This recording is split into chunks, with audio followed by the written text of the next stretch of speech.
Good morning or good afternoon. Good afternoon, Caitlin. How are you this morning or this afternoon? I'm good, and you? Good. So I'm going to get started. Is that all right with you? Yeah, sure. Sure. So my name is Caitlin Savage, and I'm the community coordinator for Mary Baldwin University's Office of the Chaplain. Can you please state your name as well as the church you're associated with? I am Father Joe Wamala, the pastor here at St. Francis of Assisi Catholic Church in Staunton.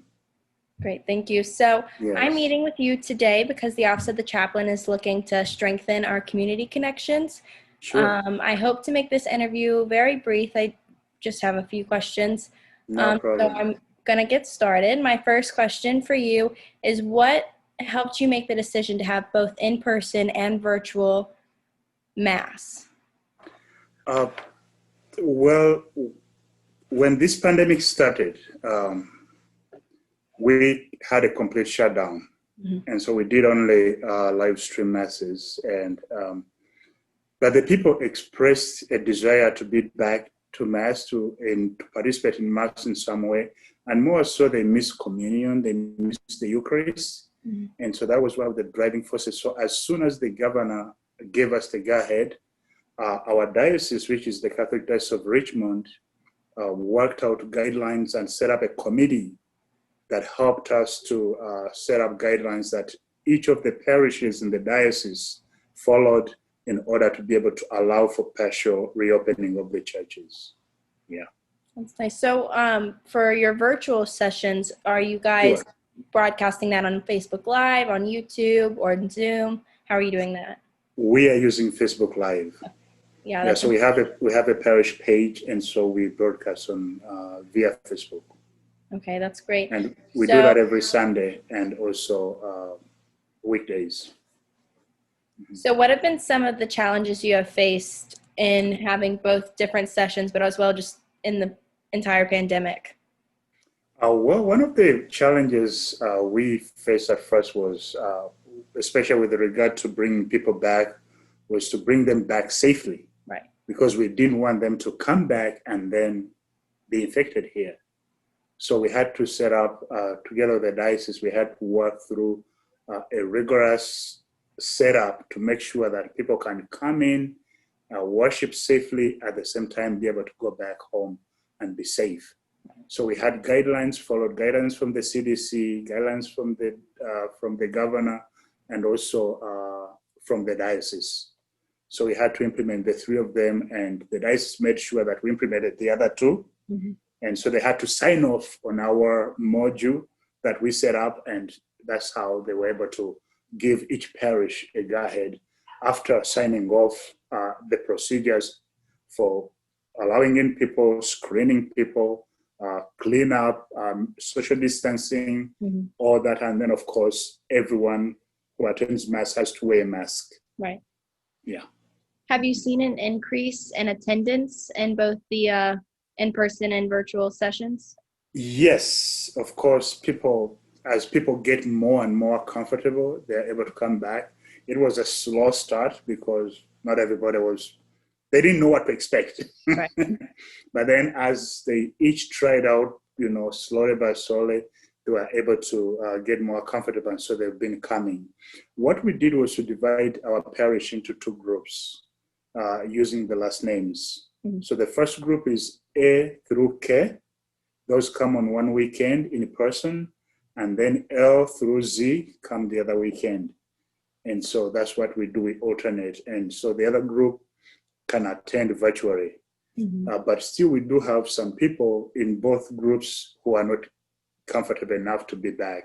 Right. So that's why we've been continuing the live streams to make sure that we stay connected to those people out there. Yeah. It's a really great idea for you guys. So what have you also learned during these uncertain times as a pastor? First of all, people have faith, because without faith, you can't risk going out. Right.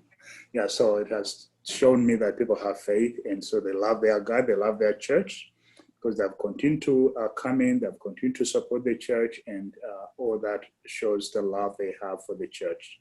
So that was one of the great things that we've learned throughout this time.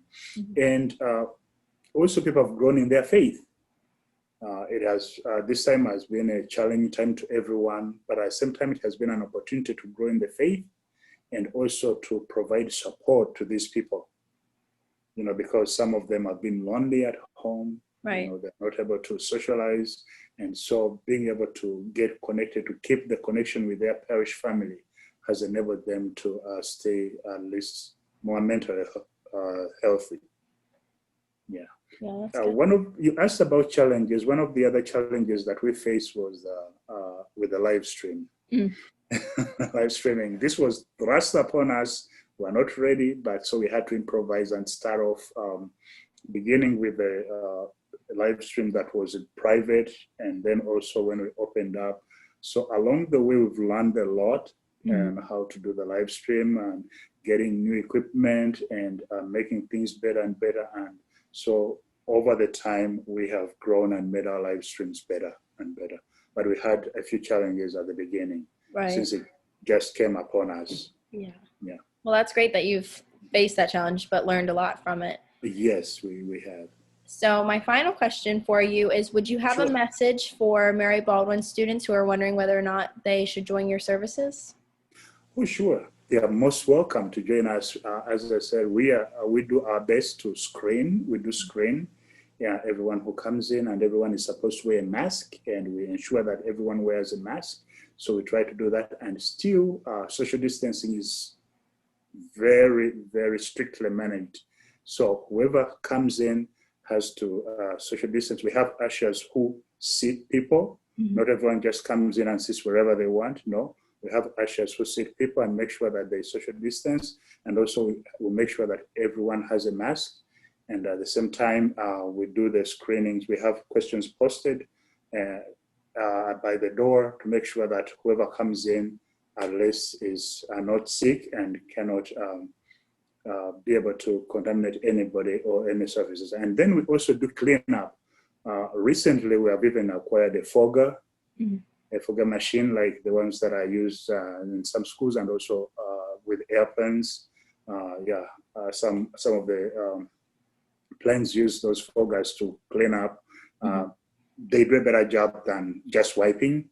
Right. And so we are making sure that at least as long as people are here, they are here safely, and then they can go back home safely. So Mary Baldwin students are most welcome. We shall receive them. We love them. We want them to be able to praise their God, to be able to live their faith. So let them not fear anything. And if they have any need that we can take care of to help them to be able to live their faith and express it, let them just tell us. We are always open here to receiving them and helping them in any way possible. To be able to continue living their faith on campus. That's really great. Thank you for that. You're welcome. So those are all the questions I have. Is there any last statements or questions you may have? Yeah, well, the last, as I said, is just a welcome to the students, welcoming them back. I know it has been a challenging time. Not everyone feels comfortable coming back to school, especially where you're going to meet people coming in from different areas of the country. But I'm glad that they are back, and so that's a very encouraging sign, and I welcome them back. And at the same time, I also welcome them to our services and activities here down. They can just come across the road and then be involved in the life of the parish. We've supported them. We've supported students before from Mary Baldwin, and we can support them in any way that they need to be supported. And if they need to be involved in any groups, or even to link up with other campus ministries from, say, JMU, we are ready to help them and support them in any way possible. That's really great. I want to thank you very much for taking the time to speak with me today. It was You're welcome. very much Anytime. appreciated. And Well, I hope you have a great day. Thank you, and thanks to the chaplain also for making sure that we have this connection and community connection. And as I said, we are willing to receive students. We are willing to help them in any way. If they see any service, if your office says any services that we can offer to the students, we are more than willing to do that. Well, thank you very much for that. You're welcome. Have a great day. Thank you, you too, Katie. Bye. Bye-bye.